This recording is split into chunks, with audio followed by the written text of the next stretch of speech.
Hi hello welcome to our channel VSR Telugu blogs. ఇప్పుడైతే మనం ఎంతో సులభంగా ఇంట్లోనే తక్కువ నెయ్యితో సునుండలు ఎలా చేయాలో చూద్దాము. 1 కప్పు బెల్లం, సేమ్ క్వాంటిటీ మినప్పప్పు, ఒక 3 to 4 టేబుల్ స్పూన్ రైస్, కొద్దిగా ఇలాచీలు, అంటే ఇవి ఒక 7-8 ఇలాచీలు ఉంటాయండి. ఇప్పుడు మనం తక్కువ నెయ్యితో ఇంట్లోనే ఎలా ఈజీగా చేసుకునే సున్నుండలు ఎలా చేద్దామో ప్రాసెస్లోకి వెళ్ళి చూద్దాం. నేనైతే ముందుగా స్టవ్ వెలిగించి ఒక ప్యాన్ పెట్టుకున్నానండి. ప్యాన్ హీట్ అయిన తర్వాత మినపప్పు అయితే ఫ్రై చేసుకుందాం. ప్యాన్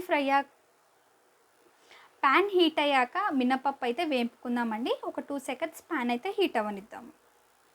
ప్యాన్ అయితే హీట్ అయింది, మనం మినపప్పు వేసుకుందాం. ఇది సేమ్ మెజర్మెంట్ తీసుకోవడం వల్ల మనకు అనేది తక్కువ నెయ్యి అవుతుంది, ప్లస్ దానికి తోడు ఎంతో క్రిస్పీగా ఉంటాయి. మినప్పప్పు అయితే మనం స్లో ఫ్లేమ్లో అయితే ఒక 20 to 30 మినిట్స్ అయితే వేపుకోవాలండి. ఇది వచ్చేసి మనకి ఎర్రగా వేగాలి. అప్పుడైతేనే సున్నుండలు అలా తింటూ ఉంటే నోట్లో కరిగిపోతూ ఉంటాయి.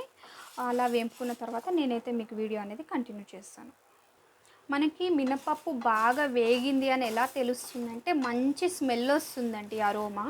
దాన్ని బట్టే ఇంకా మనము తీసేసుకోవచ్చు. ఇప్పుడైతే నేను మినపప్పును తీసి ప్లేట్లోకి పెట్టుకొని రైస్ అయితే లైట్గా వేపుకుంటాను. ఇప్పుడైతే రైస్ వేపుకుందాము.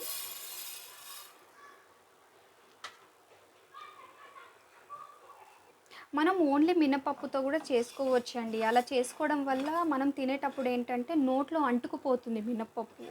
అదే మనం ఇలా రైస్ కొద్దిగా యాడ్ చేసి చేసుకోవడం వల్ల మనకి సున్నుండ అనేది తినేటప్పుడే కరిగిపోతుంది. అందుకే ఇలా రైస్ వేసుకొని చేయండి. ఒకసారి ట్రై చేయండి మీరు కూడా.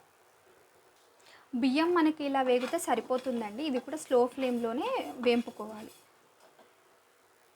మనకైతే బియ్యము మినపప్పు చల్లగా పెట్టుకోవాలి. దీంట్లోకి ముందుగా తీసుకున్న ఇలాచీలు వేసుకోవాలి. కొంచెం చల్లారినాక ఇవి బరసగా అంటే కచ్చా పచ్చగా మిక్సీ పట్టుకోవాలండి. రఫ్గా కోర్స్ అంటాం కదా, అలా మిక్సీ పట్టుకున్న తర్వాత దీంట్లోకే మనం బెల్లం కూడా వేసి మిక్సీ పట్టుకోవాలి. నేను మిక్సీ పట్టిన తర్వాత బెల్లము, బియ్యము, మినప్పప్పు పట్టిన తర్వాత వీడియో అనేది కంటిన్యూ చేస్తాను. చూసారు కదండి, ఇక్కడైతే మనకి 18 వచ్చాయండి సున్నుండలు. సేమ్ మెజర్మెంట్తో చేశాను. అండ్ మనకు వచ్చేసి ఇంత గీ అయితే మిగిలింది.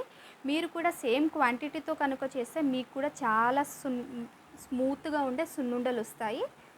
చూసారు కదా,